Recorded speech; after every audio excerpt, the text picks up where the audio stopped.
Jax Carter had been traveling through the barren desert for what felt like weeks, though it was only a few days. The weather on this planet was unpredictable. One moment, a blistering heat wave would sweep across the land, and the next, a violent sandstorm would descend out of nowhere, making survival even more difficult. Jax was a bounty hunter from Earth, rugged and self-reliant, but even he was starting to feel the weight of the planet's harshness. His water supply was almost gone, and his last meal was nothing more than a handful of dried meat and a few nuts. He cursed under his breath as the sun beat down, his boots leaving deep tracks in the shifting sands. He wasn't supposed to be here. Jax had been chasing a bounty across the galaxy, but the job had led him to this desolate world.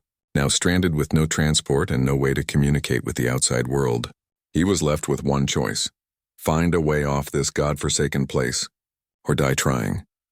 The wind howled through the dry canyon walls, sending sand swirling into the air. Jax squinted against the blinding dust, his hand resting on the handle of his blaster. He knew better than to trust the wastelands here. There were rumors of dangerous creatures that roamed the deserts, and the last thing he needed was to become one of their meals. He'd been walking for hours when he saw the first sign of life. It wasn't much, just a small campfire flickering in the distance, barely visible through the haze of sand. Curiosity got the best of him. He adjusted his pack and started toward it, his instincts sharp, the weapon in his holster within easy reach.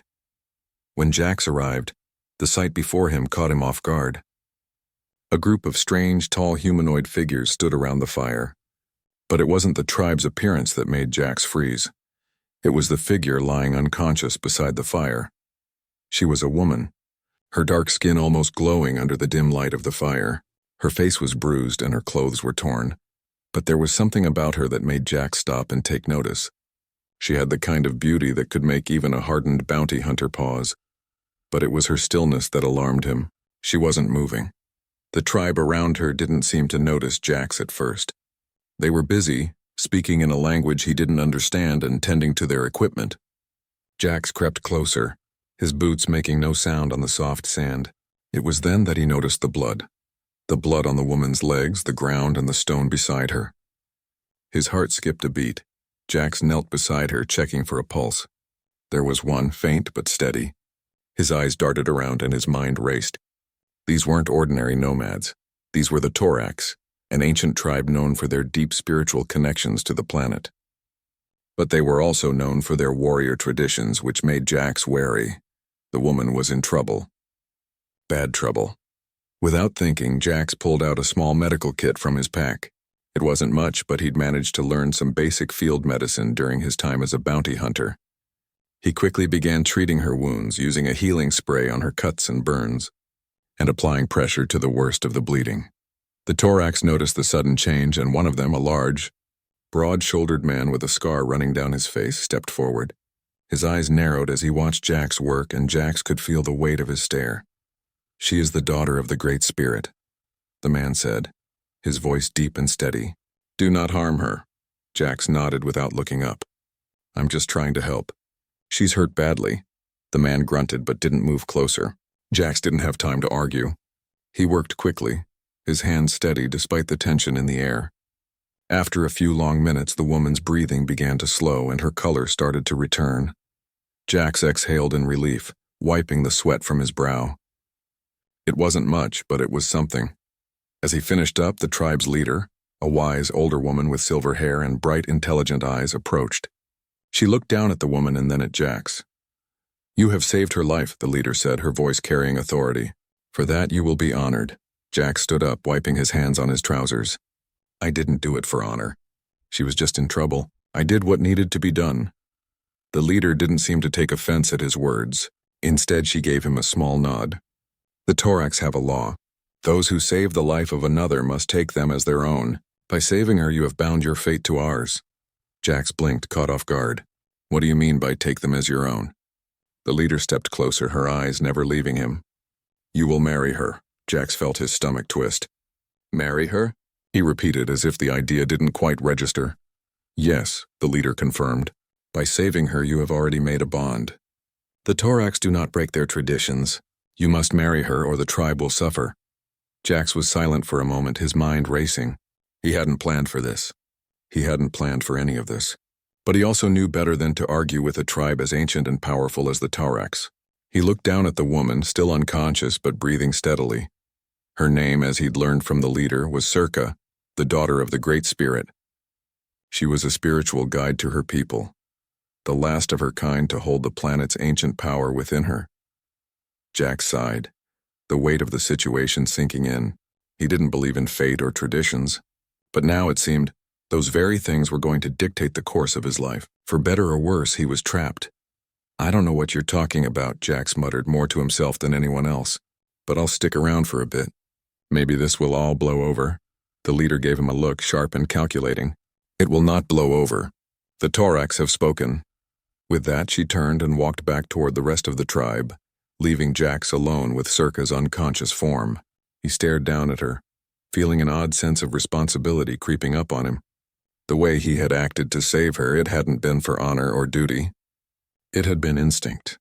And now, that instinct had tied him to her in ways he didn't understand. As the sun began to set, casting long shadows over the desert, Jax couldn't shake the feeling that this was just the beginning of something much bigger. He had no idea what the Tauraks' traditions meant for him or for Circa, but he was about to find out. And no matter how hard he tried to escape the situation, it seemed the desert and the mysterious woman who had become his unwilling bride had other plans for him. The sun rose slowly over the horizon, casting a soft orange glow across the desert. Jax Carter sat by the fire, his thoughts tangled in confusion and frustration. He had spent the night pacing, trying to make sense of everything that had happened. The Tauraks' laws were clear. Circa's life had been saved by him, and now, according to their ancient traditions, they were bound together. He couldn't stop thinking about how it had all started. He had just wanted to survive and get off this desolate planet. Instead, he was tied to a woman he barely knew, with the weight of an entire tribe's future on his shoulders. Jax looked over at Circa, still lying on the ground near the fire. She had regained consciousness the previous evening, but had been too weak to speak much. Her eyes fluttered open as the sun began to rise, and she looked up at Jax with a mixture of confusion and curiosity. "Where am I?" Her voice was soft, like a gentle breeze, but there was strength behind it. "You're safe," Jax replied, keeping his tone neutral. He didn't know how else to explain it. "You were hurt. I helped you." She blinked slowly, taking in her surroundings. "The Tauraks. They are my people." Jax nodded. "Yeah, I know. They told me about you." Circa seemed to process this for a moment. Then her eyes hardened, and she pushed herself up onto her elbows. "And they told you about their laws?" Jax shifted uncomfortably. "I'm still trying to figure all that out." She stared at him for a long moment before speaking again. "The Tauraks are bound by tradition. You saved my life, and for that you are now considered my mate. The tribe will not accept anything less." Jax sighed, running a hand through his hair. This was not what he had signed up for, but he knew deep down that there was more to this than just following a strange law. He could feel it in his gut. "And what about you?" he asked, his voice softer now. "What do you want, Circa?" Her eyes met his, and for a moment there was silence between them. Then she answered, her voice steady. "I don't want to be a prisoner to their traditions, but I cannot ignore them either. My people rely on me, and now they will look to you too." Jax didn't respond immediately. His mind was racing. He didn't want to be trapped in a life he hadn't chosen. But the Tauraks weren't the type of people who would let him walk away easily. He had saved Circa, and now the fate of an entire tribe rested on his shoulders. The fire crackled in the background, and the desert seemed to come alive with the sounds of distant creatures. Jack stood walking toward the edge of the camp, his boots crunching on the sand. He needed some space to think. As he walked, he couldn't shake the feeling that something more than just tradition was at play. There was a deep power here, a connection between Circa and the planet itself. He had seen it in her eyes when she first woke up, and he could feel it in the air around them. The Tauraks were not just a tribe of warriors. They were keepers of something ancient and powerful. And Circa, for all her grace and beauty, was at the center of it. After a few minutes, Jax returned to the camp where Circa was now sitting, watching him with a calm expression. She had changed into fresh clothes, and the bruises on her face had begun to fade. There was still a weariness in her eyes, but it was mixed with determination. "Do you believe in destiny, Jax?" she asked suddenly, her voice cutting through the silence. He shrugged. "I used to. But not anymore. Circa's eyes softened. The Torax believe that everything happens for a reason, that the spirits of the land guide us to our fates. Perhaps this is the reason why you are here. Perhaps the planet itself brought you to me. Jax didn't know what to say to that. He had never been one for mystical talk. He was a man of logic, of actions and consequences. But there was something about Circa, something about the way she spoke that made him hesitate. Maybe, he said slowly, but I don't believe in fate. I believe in making my own choices. Circa looked at him for a long time, her gaze piercing before finally nodding. Then we are both free to choose. But we must do so with respect for each other, for the tribe and for the planet. Jax didn't know what it was, but something in her words rang true. The connection between them, though forced by the traditions of the Torax, was undeniable. He had saved her life, and in doing so, had been swept into a world he didn't understand. But maybe, just maybe, he could make the best of it. As the days passed, Jax and Circa grew closer, though not in the way one might expect. There was no romance between them, not yet at least, but there was a growing mutual respect. Jax began to understand that Circa wasn't just the tribe's spiritual leader. She was also a warrior in her own right. She was trained to protect her people, to guide them through the challenges of life on this harsh planet. And the more Jax observed, the more he realized that there was much he could learn from her. One evening, as they sat around the fire, the tribe's leader approached them with an urgent message. "The desert is restless," she said, her voice low. "A storm is coming. Not a natural one, but something worse. The balance of the planet is shifting. We need to prepare."